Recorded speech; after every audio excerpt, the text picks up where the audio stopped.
चाललं असते, समाजाने एकेकाकडून कुठे ना कुठे तर टोकलेलं असते. इव्हन बरोबर. मी माझ्या स्कूलमध्ये असताना सुद्धा माझी एक बाजू वीक असल्यामुळे मला वन साइड म्हणून चिडवलं जायचं. वन साइड म्हणून. हा, हो. कारण की एक बाजू वीक आहे म्हणून. हा, हा. तर मी त्यावेळी पण मला कुठेतरी खंत वाटायची किंवा काय.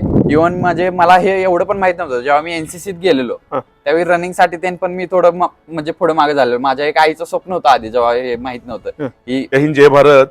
हा महाराष्ट्र राज्यातला कोल्हापूर जिल्ह्यातला शाहूवाडी तालुक्यातला एका शेतकऱ्याचा मुलगा आहे. या मुलाचं नाव आहे साईवर्धन विक्रम पाटील. हा प्यारा खेळाडू आहे, म्हणजे दिव्यांग खेळाडू आहे. म्हणजे बांबोड्याचं गाव आहे. या मुलानं दुबईमध्ये जाऊन एशियन युथ पॅरा गेम्स मध्ये भारताचं नाव मोठं करण्याचं कार्य केलं. म्हणजे 44 देशामध्ये या मुलाचा गोळाफेक मध्ये पहिला नंबर आलेला आहे. आणि हा मुलगा आज आपल्या समोर आहे. एक दिव्यांग खेळाडू आहे. भारत देश कुठेपर्यंत चाललेला आहे याचं उदाहरण ह्या मुलांच्याकडे बघितले कळतंय. तर मी भारत सरकारमध्ये असणाऱ्या विविध कमिटीज खेळाच्या, त्या सर्व कमिटीने त्या सरकारचा आभार मानतो की अशा खेळाडूंना चालना मिळत आहे. पण अजून चांगल्या पद्धतीने त्यांना चालना दिली पाहिजे असं मी एक माझं खंत सुद्धा व्यक्त करतो आणि मत सुद्धा व्यक्त करतो. तर अशा एका महान खेळाडू जवळ आलेला आहे. हा खेळाडू म्हणजे माझा विद्यार्थी आहे, हे पण लक्षात ठेवा. तो माझा विद्यार्थी पण आहे, याचा मला अभिमान आहे. पण आपला इतिहास जाणून घेऊया. बाळा नमस्ते. नमस्ते सर. तुला दिव्यांग असल्यामुळं तुला खेळाकडे येण्याचा हा मोटिवेशन कुठून मिळाला बाळा? जे माझे पर्सनली कोच आहेत सचिन खिलारी, हा. त्यांची मला माहिती मिळाली. म्हणजे ऑलिम्पिक वाले? हा, जे ऑलिम्पिक सिल्वर मेडलिस्ट आहेत पॅरा ऑलिम्पिक, आणि त्यांना अर्जुन अवॉर्ड प्राप्त आहेत ते 2024चा. बर. तर त्यांना मी 2023-22 ला त्यांचं एशियन झालेलं. बरोबर. त्या एशियन मध्ये त्यांना गोल्ड मेडल मिळालेलं.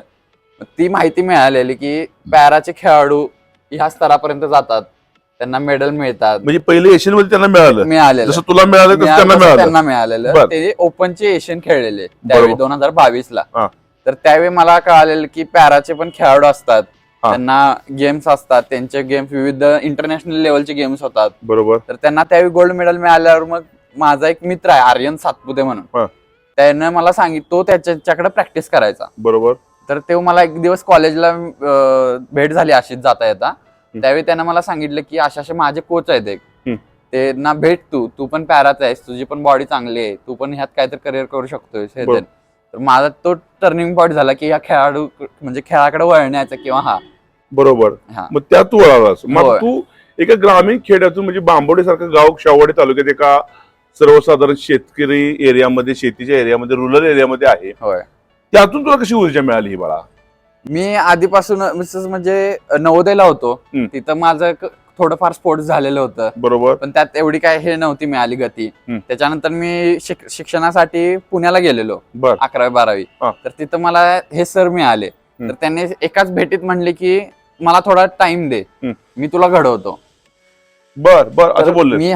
तर त्यांच्या त्या एका शब्दावर मी एक म्हणजे सोडून दिलं की ठीक आहे बा, एवढा जर मोठा माणूस जर आपल्यावर विश्वास ठेवतोय किंवा तो आपल्याला सांगतोय तर मग आपण जाण्यात काय अर्थ आहे. मला त्यांनी जादा काय नव्हतं माहिती. ते म्हणलेले फक्त 4 ते 6 इथं येत जा ग्राउंडवर. सुरुवातीला मी 4 ते 6 त्यांच्याकडे गेलो.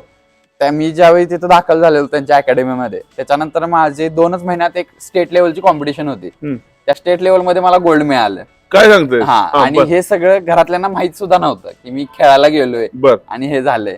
त्यानंतर मी परत सरांना म्हणलं की सर ठीक आहे, माझा तर तुमच्यावर विश्वास आहे आणि मी करू शकतो इथून पुढे. तर सरांनी पण माझ्यावर विश्वास दाखवला, सरांनी पण मला वैयक्तिक लक्ष दिलं.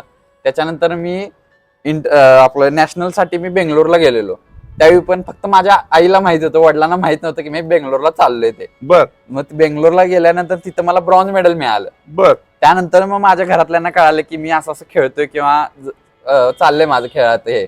तिथून मग परत जेव्हा नॅशनल झालं त्यावेळी सर आणि माझ्या घरातल्यांची भेट झाली. त्यावेळी सर म्हणले की मला 2 वर्ष द्या या मुलासाठी, 2 वर्षात मी ह्याला त्याच्या स्वतःच्या पायावर उभा करतो.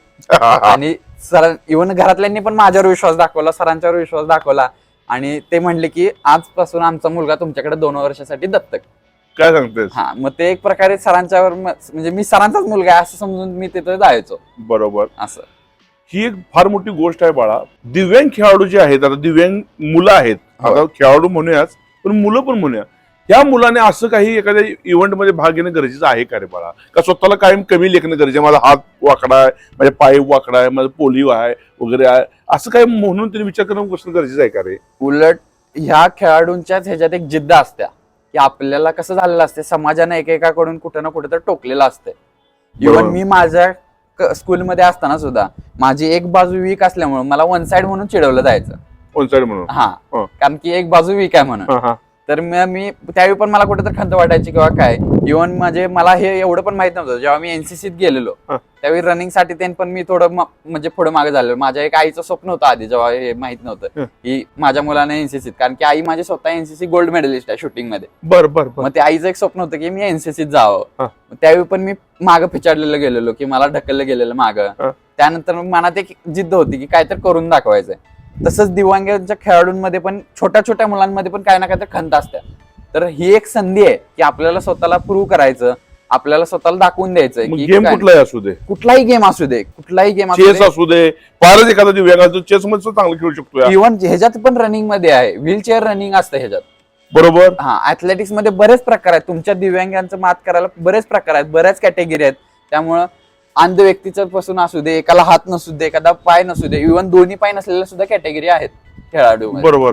मग तुम्ही काय पण करू शकता, फक्त तुमच्यातलं स्वतःतलं एक ओळखा की काय करायचं आहे, आपल्याला कुठपर्यंत जायचं, आपण काय करू शकतो, त्याच्यावर तुम्ही त्या ह्याच्या क्षेत्रात करू शकता. म्हणजे स्वतःला डिमोरलाइज करून घरात बसण्यापेक्षा, सगळ्या समाजाचा रोष उडवून आपण टेन्शन मध्ये बसण्यापेक्षा हे असं काहीतरी केलेलं चांगलं आहे. आणि ह्यात बरेच मार्गदर्शन आहेत.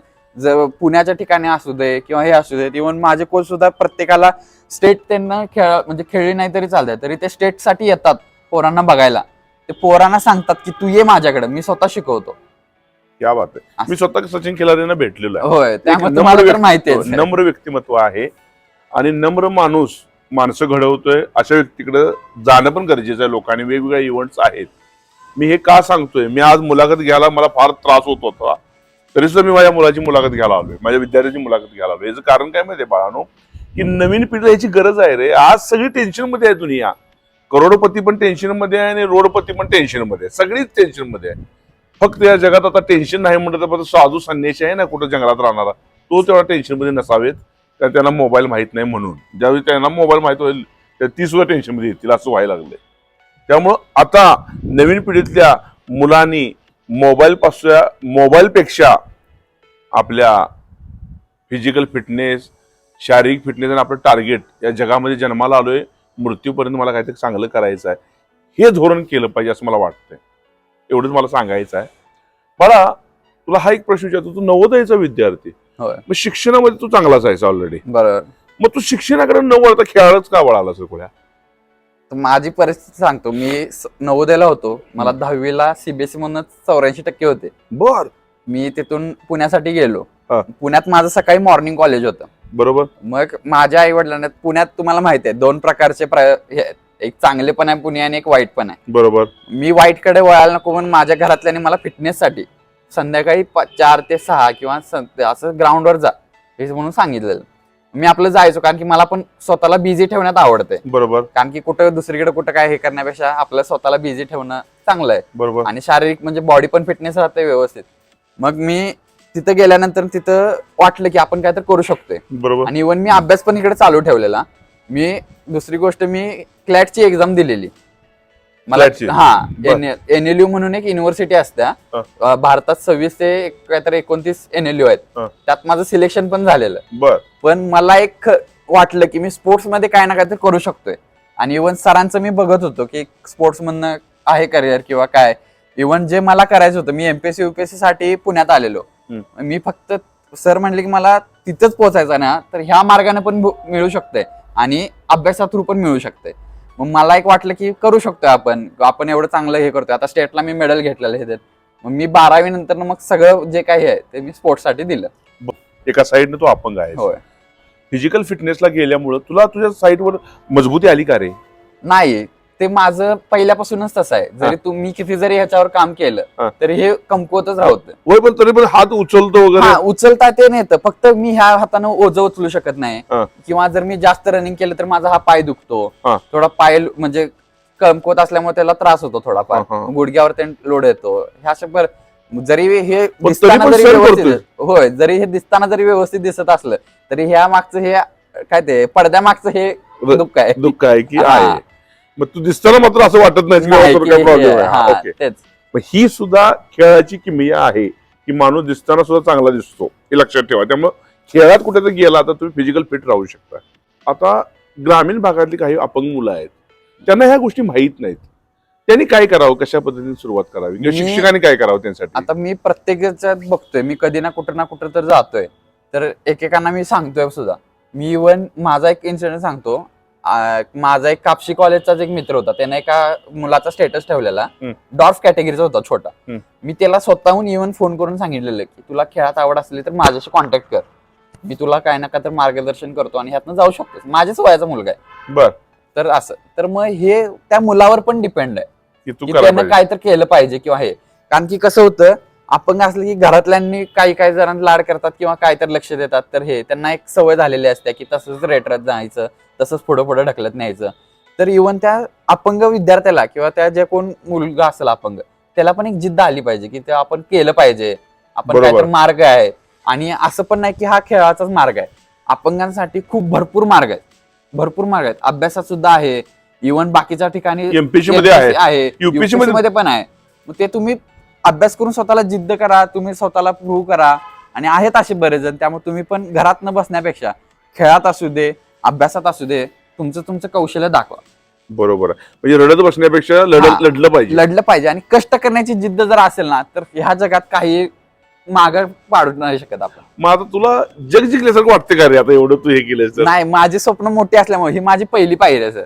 बर, मग अजून किती पायऱ्या आहेत तुझ्या? मला नाही म्हणलं तरी मी आता 20 वर्षाचा आहे. 20 वर्षात मी इथपर्यंत आलोय.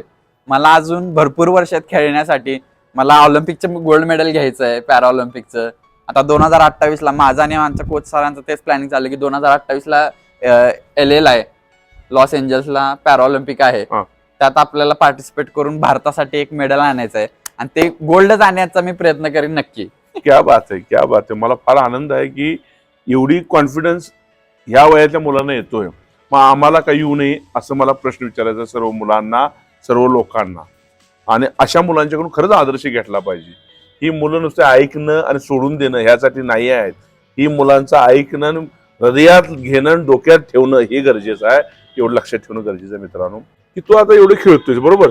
ऑलिम्पिक वीर सचिन खिलारे तुझा गुरु आहे, त्यामुळं फार मोठी गोष्ट आहे. पण ज्यावेळी दुबईला तू आता गेलास खेळायला, त्यावेळी तुला किती देश होते तुझ्या बरोबर? माझा स्वतःच्या जे गोळाफेक मध्ये माझी F37 कॅटेगरी आहे गोळाफेकची. त्या कॅटेगरीत माझ्यात अपोनंट 7 देशाचे होते आणि आम्ही टोटल 8 जण होतो. माझ्याच भारतातला एक प्लेअर आहे, तो अपोनंट होता माझा. बर. असे 8 जण होतो आम्ही. बर. मग 8 जण तुम्ही खेळायला गेलता? हो. बर. मग त्यातून तुला गोल्ड मेडल बसलं? त्यातून मला गोल्ड आलं. मी 11.67 मीटर थ्रो केला, मला गोल्ड आलं. बरोबर. मग आता भविष्यात तुझं पॅरा ऑलिम्पिकचं टार्गेट आहे बरोबर. हो. ह्यासाठी तुला प्रॅक्टिस जास्त करावं लागेल. होय. मग तुझ्या सगळे इच्छा वगैरे तू मारतोस का? म्हणजे मोबाईल वगैरे किती वेळ बघतो? आता इव्हन माझे सर आलेले घरी मला शुभेच्छा वगैरे द्यायला, त्याच वेळी आमचं पुढच्या कॉम्पिटिशनचा 8 महिन्याचा प्लॅन तयार झालाय. कसं करायचं, कसं काय करायचं काय. मग मला फक्त 12 दिवसाची सुट्टी दिली. आता 30 तारखेला मी परत माझ्या बालेवाडीला प्रॅक्टिस करायला जातोय. तर तिथून पुढं खूप सॅक्रिफाईस आहे. पण कसं माहित आहे, प्रत्येकाला कष्ट करायचे आहेत. प्रत्येक कुठला ना कुठला मार्ग असू दे, त्यात कष्टाला शिवाय पर्याय नाही, सॅक्रिफाईस शिवाय पर्याय नाही. तर तो सॅक्रिफाईस आनंदाने स्वीकारणं गरजेचं आहे. त्यामुळे प्रत्येक कष्टाचं मी आनंदाने स्वीकारतो. जे काही गोष्ट करायचे, कष्ट करायचे, जे काही सॅक्रिफाईस करायचे ते मी आनंदाने स्वीकारतो आणि ते पुढे करत राहतो. आनंदाने जर स्वीकारतो ते त्यात यश पण प्राप्त होते आणि इव्हन आपल्याला सुद्धा सॅटिस्फॅक्शन मिळते की मी हे केल्यात गोष्टी. बरोबर. बेशक काही असो. एक गरजेचं काय माहिती आहे, मॅचच्या आधी 1 महिना हे इम्पॉर्टंट नाही, किंवा मॅचच्या आधी तुम्ही काय केलंय. जे आधीपासून करत आलेला असतो ना, तो जो कॉन्फिडन्स असतोय तो मॅच मध्ये 80% युज होतोय. पहिल्यापासून जो कॉन्फिडन्स असतो की मी हे करत आलो. मेंटली स्ट्रॉंग असणं सुद्धा गरजेचं आहे. तुम्ही फक्त फिजिकली असून काही गरजेचं नाही. माझ्यापेक्षा जो माझा अपोनंट आहे तो थोडा उंच आहे, त्यानं मला ग्वालियरला जी ट्रायल झालेली त्यात हरवलेलं त्यांना मला. बर. मग मी त्यावेळी चुका माझ्या अनालाइज केल्या, काय चुकलेलं त्या मी चुका आता हे नाही केल्यात म्हणून मला हे गोल्ड मेडल प्राप्त झालं. क्या बात आहे, क्या बात आहे. फार मोठ्या गोष्टी आहेत. म्हणजे कशातून काय शिकावं हे या मुलाकडून शिकलं पाहिजे आपण. मला प्रश्न विचारतो, तुझ्या वडिलांना न सांगता दोन स्पर्धा केल्या, खेळत. मग तू जेव्हा परत आला तेव्हा वडिलांना राग नाही आला या गोष्टीचा? नाही, त्यावेळी माझ्याकडे मेडल होतं ना. त्यामुळे राग नाही का? हा, ते काय तर म्हणजे मी हे नाही केलं त्यावेळी, कारण की त्यावेळी कसं गोल्ड नॅशनल लेवलचं मेडल हे मला वाटतं आमच्या म्हणजे देखरेखीत किंवा आमच्या जे भावकीत किंवा आमच्या जे ह्याच्यात आहे त्यात तो कुणी घेतलं नव्हतं. त्यामुळे मी पहिलाच होतो ज्याच्यात नॅशनलला मेडल आलेलं. त्यामुळे घरचे पण खुश होते.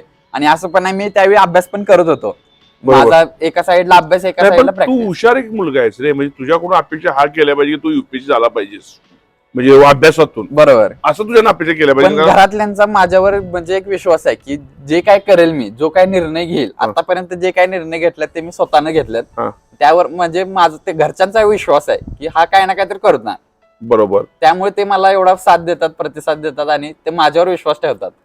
बरोबर आहे. म्हणजे ह्याचा अर्थ घरच्यांना सुद्धा आनंद ह्या गोष्टीचा झाला की तू मेडल घेऊन आला आणि त्यांचा तुला सपोर्ट पण मिळाला. बरोबर. कुठे जरी छोट्या विद्यार्थ्याला किंवा बाकीच्या विद्यार्थ्याला, खेळाडूला घरच्यांचा हा सपोर्ट लागतोच. बरोबर. फक्त तो घरच्यांचा सपोर्ट कसा माध्यमातून देतो ते घरच्यांच्यावर डिपेंड असते. दुसरी गोष्ट अशी बाळा, मला एक तुला प्रश्न विचारायचा आहे. दिव्यांग जी मुलं आहेत, अपंग मुलं आहेत, या मुलांना घरामध्ये त्याला वेगळ्या पद्धतीने लाड केला जातो. बरोबर. त्यामुळे ती काही मुलं मोबाईल मध्ये जास्त व्यस्त आहेत. असं जरा मला थोडंसं जाणवतंय. ह्याच्याबद्दल तुझं मत काय बाळा? आता मोबाईलचे जेवढे फायदे आहेत तेवढे तोटे पण आहेत. बरोबर. माणसांना तोटे दिसतात. हे आता तो जो विद्यार्थी किंवा जो कोण खेळाडू जो मोबाईल घेऊन बसतो ते त्याच्यावर डिपेंड आहे की तो काय करतोय मोबाईलवर. मोबाईलवर युट्यूबवर शिकण्यासारखं पण आहे, वाईट पण तेवढंच आहे. बरोबर. गेम पण तेवढंच चांगले आहेत, गेम तेवढेच खराब आहे. तुम्ही मनोरंजनासाठी करा, ते तुमचे सवय लावून घेऊ नका. फार मोठी गोष्ट. माझी जेव्हा मॅच येते, जेव्हा हे येते त्यावेळी माझं 1 महिना आधी फक्त अर्धा ते 1 तास टायमिंग असतं फोनचं. बोलायचं आणि गाणी, जेव्हा वॉर्मअप वगैरे करत असतो त्यावेळी गाणी. माझं टोटली सोशल मीडिया 1 महिन्यासाठी बंद असतं. बिलकुल बंद असतं. मी इव्हन पाहुण्यांचा सुद्धा रिसिव्ह करत नाही की, का तर माइंडसेट हलतो.